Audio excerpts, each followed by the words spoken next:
Record. Okay, at this point, I have all the cameras set up and they're all recording. I'm looking directly at the Canon. I have reasonable light. I might turn this down. Hang on. I might be a little bit overexposed, so I turn it down a slight hair. Maybe a little bit more. Like there's no real balance, is there? Right about there. Okay. I turn it down to about there and I'm recording with both cameras. And here's the interesting thing. This is the Nikon and this is the Canon. And here's the interesting thing about the Canon. I want to show you this. If there's any doubt as to has Nikon caught up, has Sony caught up? No, they haven't caught up. No one's caught up, frankly. This is the best I've ever used, I'm sorry. The C200 has excellent dual pixel autofocus. It is amongst the best you can buy. But that camera, that 1DX Mark II, is the best you can buy. It's not amongst the best you can buy. It is the best you can buy. And if you doubt that, let me give you a quick demonstration. Here's the 1DX Mark II in action using its autofocus. Watch this. I go forward, I go backward. I go forward, I go backwards. Now look at what the Nikon is doing. Some say rivals the Sony A7 III in video, but look at how it's doing here. Okay, I'm steady. No crazy exposure values going on. Watch what happens when I go off camera. And I'm back. Oh. Oops, I saw you hunt there, Nikon. I saw you hunting. You know who I didn't see hunting? I didn't see the 1DX Mark II hunting at all. It doesn't hunt, it finds you. I know that whatever I'm doing, I'm always in focus. There's never, ever a worry. I can be juggling and going on. And this lens that's on here is a 50mm f1.2. It's not the newest lens. It's an old lens. It's a great lens, but it's not really a video lens. It's not having issues. And I can tell you that this kind of performance isn't just with this lens, it's with all the lenses. They all just work on what camera? This camera, not one of the best, not in the running, the best. This camera is the one everything else has to be judged by. Everything else. This Nikon, there are things I like about it. Let me tell you the truth.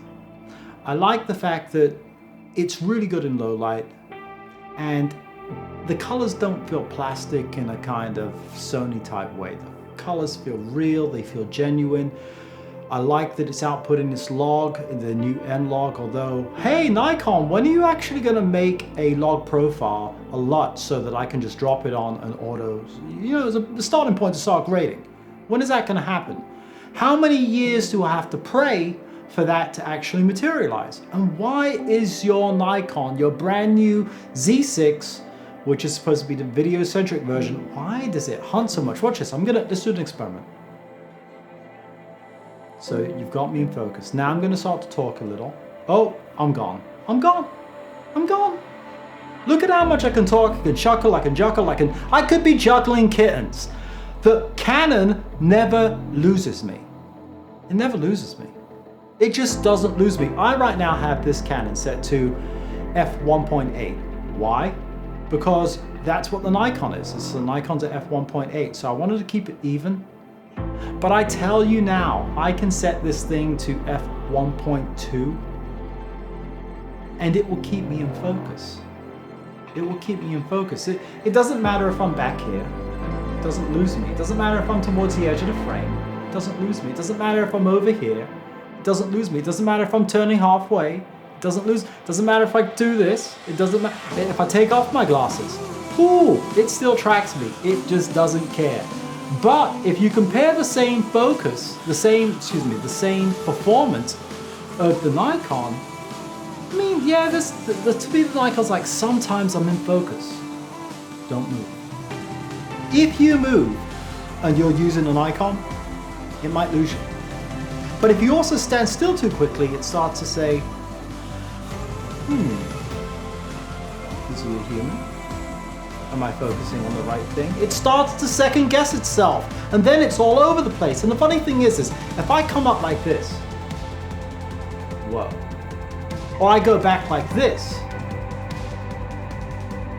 the Canon just doesn't care. And I'll tell you now, I don't claim to be some genius at video.